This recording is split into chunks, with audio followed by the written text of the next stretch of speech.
Good morning and welcome to UWA Open Day. I would like to begin by acknowledging the traditional owners of the land upon which UWA is situated, the Whadjuk Noongar people. I pay my respects to elders past, present and emerging and acknowledge that this land was stolen and never ceded.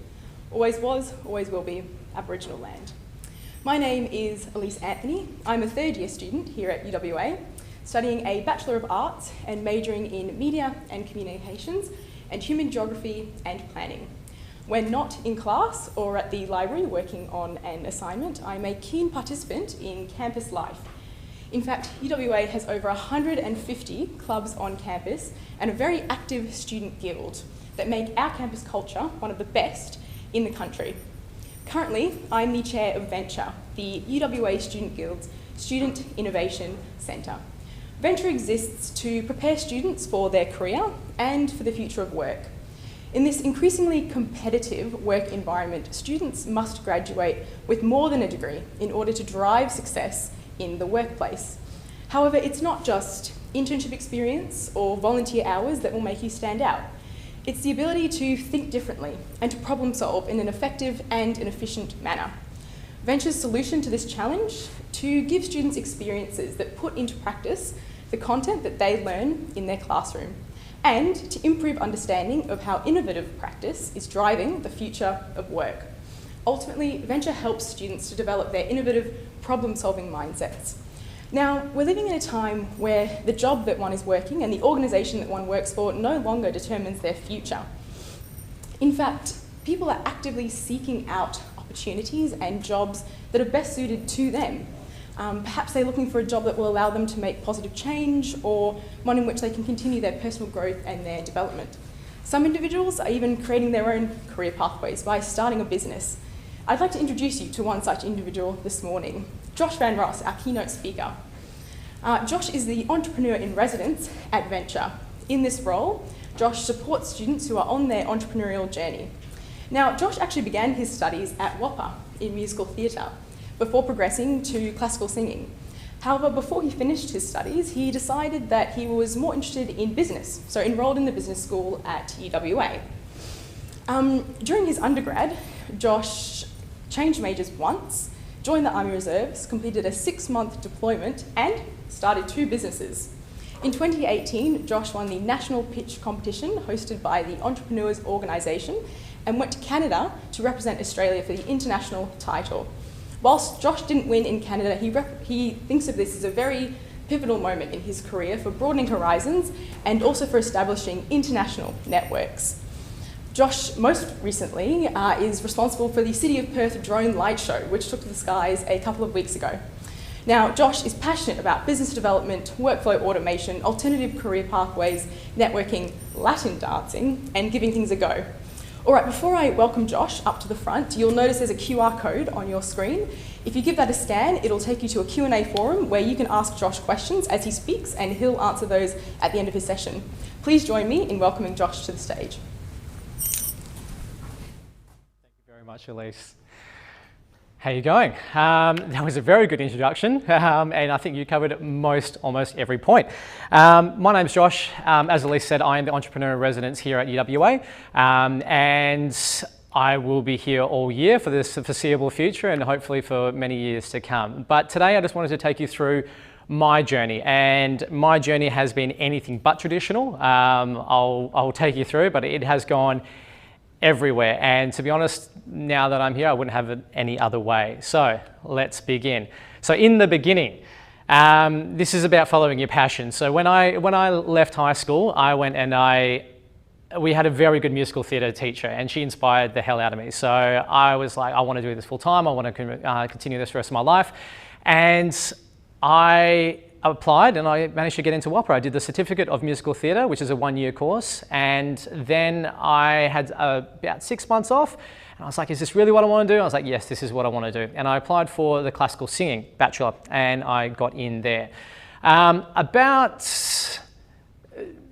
would have been 19, and I was still trying to figure it out, and I was very, very much immersed in it and loving the whole scene.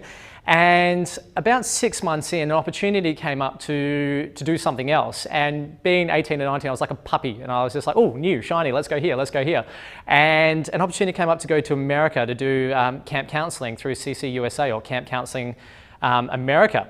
And I went and applied for a camp called French Woods, which was the premier performing arts camp in America. They had David Hasselhoff's kids go through there, Will Smith's kids had gone through there, and the whole shtick of this camp was that it's for performing arts, aspiring performing arts artists. And I was lucky enough to spend 3 months there. I had just finished my basic training for the Army Reserves, and so they said, "Oh, you'd be great. You should go onto the rock climbing wall." So I headed up the rock climbing wall and the high ropes course down there at the camp. But was exposed to, they had circus, they had the musical theatre side of thing, they had the classical singing. The people through there, the opportunities that I saw and these kids were presented with in America blew my mind. But in doing that, it kind of made me realize is that, look, in this very niche area that I was going into, I was competing against kids, and I was 21 at this time. I was looking there and I was competing against kids who were like 14, 15, and they were killing it. They were absolutely outstripping me. And I kind of came back and I had to put on a serious face. I was like, God, am I able to do this? Is this really my passion, or is this just a hobby that I really enjoy? And is there something else for me? So ultimately, that was the pivotal moment that made me realize, I think I want to try something else. And I say this with all love and respect, UWA, but when someone, especially me, when I didn't know what I wanted to do, I said, I think I want to give business a shot. So I went and did the most broadest degree I could possibly do, which was management and finance, Bachelor of Commerce at UWA. But that's what I did. And it put me on that was just a start of another path. But to be honest, I still didn't know really what I was looking for. So I was in this period of my life where I was just trying anything that I could. So you can see there, I joined the Army Reserves, I went to the cavalry in the Army Corps, and I was exposed to a whole different range of things through there. But then also, more importantly, UWA. UWA has 25,000 students, if I saw some nods around the room about that, on campus, and there is something for everyone at UWA, and that's what I found. If I was interested in the chess club, I could join the chess club. I was interested in musical theatre, so I joined the UDS, the UWA Dramatic Society. There is clubs doing whatever you want, and I came from a backwater high school where there was 3 or 4 niche groups, and to come onto somewhere where I didn't have to conform to another group, but I could just be me and find a group that was exactly like me was liberating and amazing. And again, it just opened my mind up to that there are possibilities, and what my parents thought was a high school university job didn't always have to be the way through.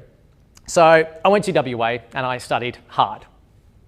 I say that with a pinch of grain of salt because we had about 4 contact hours at the business school, but we did what we did. You may notice that there's no photos of me in the slides because, I mean, who takes a photo of themselves studying? It wasn't the most highlight of that time, but I'm a people person. I've come from a very extrovert background, and so I kind of went out and I made friends, and I made lots of friends. I was talking to people in shoots. I was talking to people in the line for cafes, waiting for a muffin or coffee in Reed Library. I took every opportunity to be on campus and just meet people, because ultimately that's what I was there. I was interested in, what they're doing. I was in a period of life where I was still trying to figure it out. So I was asking, I was like, hey, what are you doing? Oh, that sounds kind of cool. How do you like that major? Oh, okay. Oh, I can see how that really applies.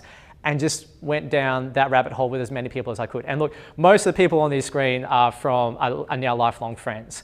They're a little bit of partying, it was a good time of life, but that's kind of what I was looking for and I could find through here as well. But don't take me wrong, there was still a lot of studying going on in the background. I ended up doing 2 years full-time of a 3-year degree. So I only had 8 units left. And again, something else shiny popped up and little old me just goes, oh, what's that? And so I jumped on board. The opportunity was to go do a deployment with the Army. It was a 6-month deployment and it went over basically 2 semesters. So what it really was, it was the deployment was for TSE, a transit security element, or for Operation Sovereign Borders in 2014 and 2015.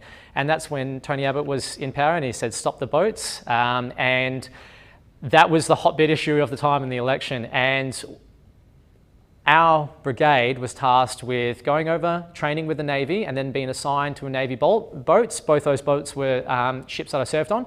And we were the boarding party. Boarding party would go on and we'd look for illegal fishermen. It was asylum seekers at the time, but also the drugs trade as well. And so we board and secure vessels and do whatever was kind of necessary from there, whatever Canberra said we needed to do from there, we did. But I can say, hand on my heart, that actually the boat stopped. We got trained up and then I actually went and spent a lot of time on Christmas Island playing cricket and having a few beers with the boys. So look, but what I was exposed to was just, again, a whole new world. We were briefed by lawyers, I toured the detention centres, I was on the ground, I was talking to people every day doing something, and I saw this incredibly divisive 360 issue from the ground. And it just blew my mind. It kind of got me semi-interested in politics. But again, it just gave me this whole other aspect of perspective. You know, what was being shown may not necessarily have been the policy, and it was just everything. So again, an opportunity presented itself and I was like, sure, yeah, I can do that. And did it. And what has happened, if you can draw your attention to the big boat, it says Ocean Shield, it's a big right one, I think at the top right of your screen. It's got the red stripe down it and it's got a helicopter deck at the top. And I kid you not, I actually remember where we were. We were somewhere between Darwin and Christmas Island in the middle of the ocean. It was nighttime and I was sitting just below the helicopter deck there and just looking out, and it was something out of a movie, but like, you know, the moon was over the water and shining. I was all alone. I was like, what am I doing with my life? At that stage, I was 24. I was about to turn 25. I was like, I still don't know really what I'm doing with my life. And I had 36 nights on that thing, so I had a lot of time to think. And I remember there I was like, I think I want to give business a shot. And yeah, that's pretty much led me on to my next course of action. So when I got back from there, I came back to UWA and I was like, look, I'm not going to do finance anymore. Again, it's a very niche role. I'm probably going to be pigeonholed somewhere being an analyst or something, that role. I was like, I need something a little bit more general and something that will apply to it. So if I want to do business, I should probably find out something about business. So I switched from finance to business law and I still kept the management unit, management major. But I did it. I came back and I started my first business. And I was at UWA, it was 2015, and I was like, what's going to be good? And I was like, food trucks. Food trucks, that's an easy way to get in. I can tell you not, it is not an easy thing to do. So the food truck that you're seeing there is mine. I bought a truck. I took it to a mate's place who had a lot of tools. We built it, like, you know, revamped the inside. I put fake grass on it because the only thing I had in my head was fake grass and wood. Let's make that, and just did it. I didn't know what we're going to sell. It was my first business. I was like, this should be fun. And I had no idea. But since there's been a lot of wisdom that I've heard about, like, you know, if you're gonna fail quickly and fail hard. So I started that business, and within 6 months, it was hard work.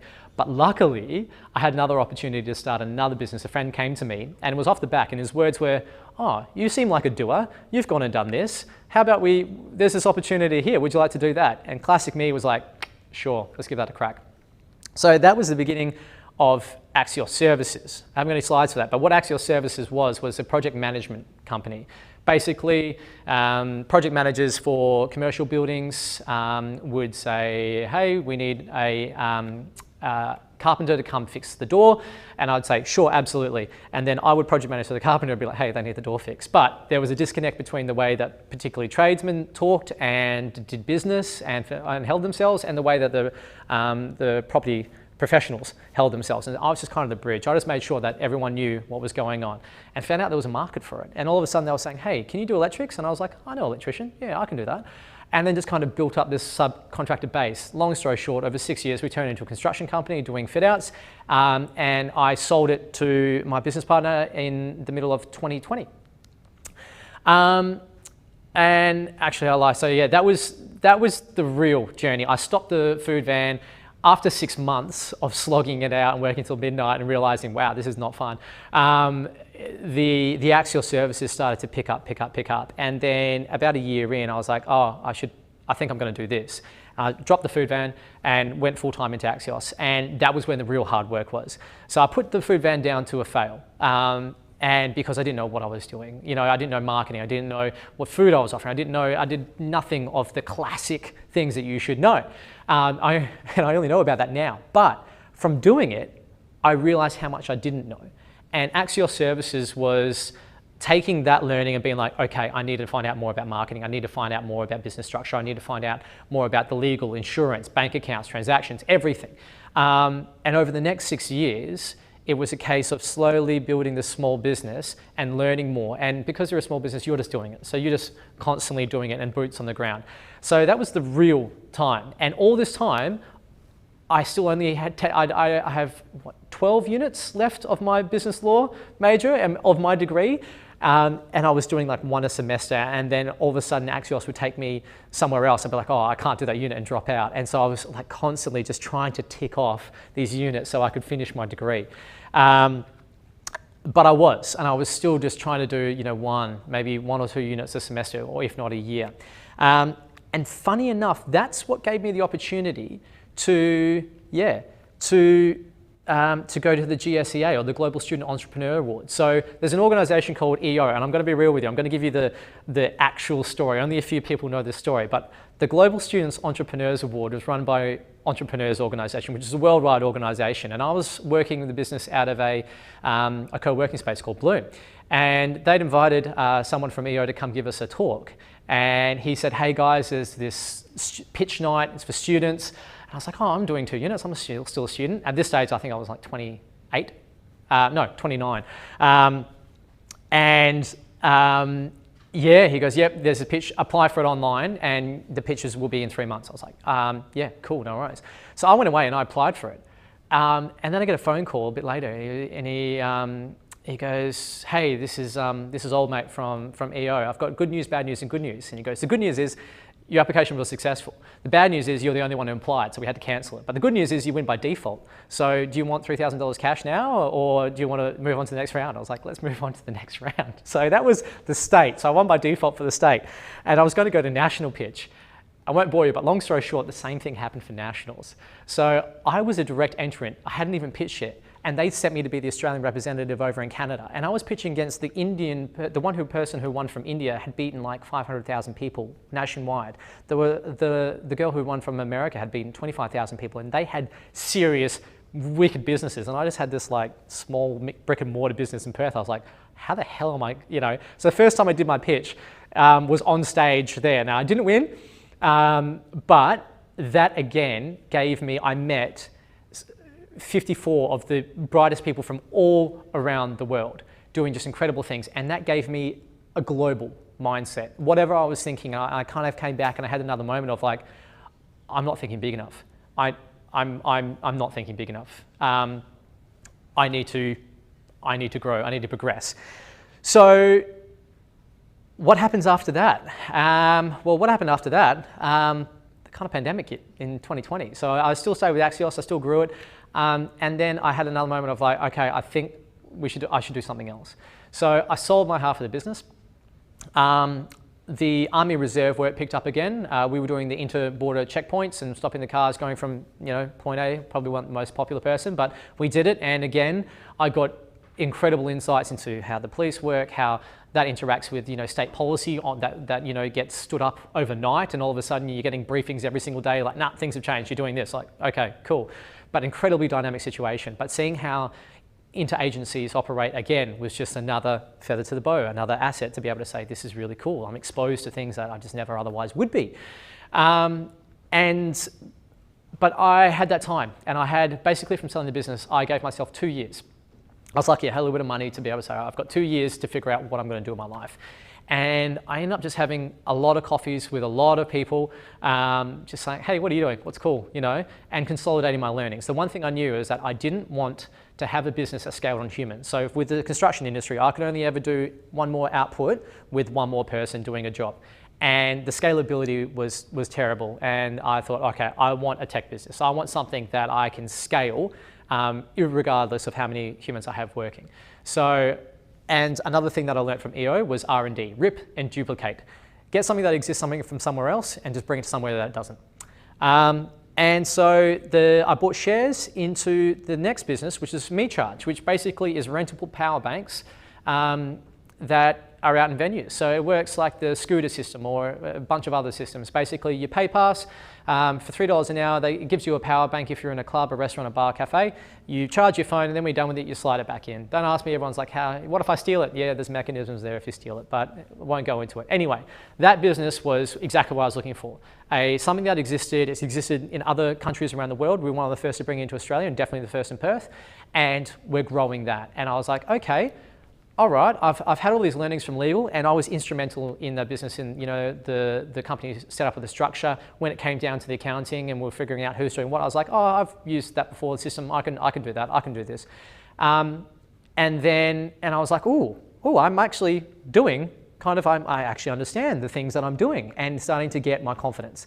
And I keep in mind, I'm 31, 32 at this stage.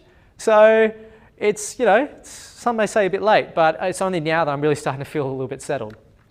And then again, the next thing that kind of pops up is I was doing this, I was like, yeah, this is still not the big thing that I want to sink my teeth into. And long story short, I saw a video. I just saw a video online. I was scrolling through my socials, and I saw a video of these drones flying above an ice field in Scandinavia. And I was like, oh, that's cool. What is that? Did a bit of research and found out that drone light shows are absolutely a thing around the rest of the world. China's done 4,000 since 2015. And I just went down the rabbit hole. I was like, what is this, and how come it's not here? And long story short, I did 4 months worth of research and was like, yeah, no, it's not here.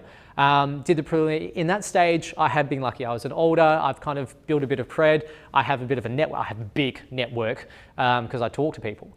And I just put out, I was like, guys, I think I want to do a drone light show business. And within 3 to 4 weeks, I'd found the investors. I'd had the business plan sorted. I had, basically I'd pulled together the team. I don't know drones, but I found together an operator who does know drones. And it was like, yep, cool, let's make a joint venture. And we did. And then I'm out looking for shows. The tender came up, we won the tender, and many of you may have seen the show that happened at the City of Perth. So that was ours, and that was our first show. And now it's gone gangbusters. So now I'm trying to keep up with the demand, but that was purely the first one of just kind of consolidating all the lessons that I'd learned. And I drove that. And that was kind of, in the last 6 months, I kind of sat back and I was like, oh, that was the pathway. You've kind of decided on doing something and you kind of felt your way through it at that stage.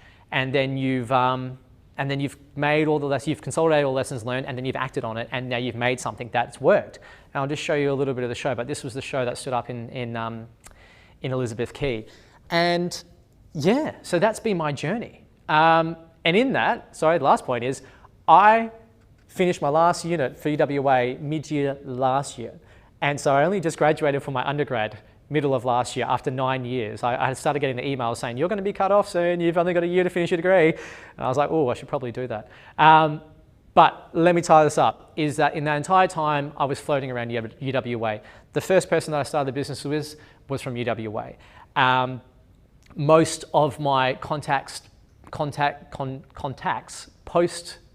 post-university have been from UWA. This place is the perfect place to start a business. You've got the business school, you've got the engineering, you've got medical. If you wanted to start a biomed company here because of an idea and you don't know marketing, great, there's a marketing student over there looking to cut their teeth on something. And this place just enables stuff to grow. And so I guess the kind of, the tagline is that, look, you follow your passion.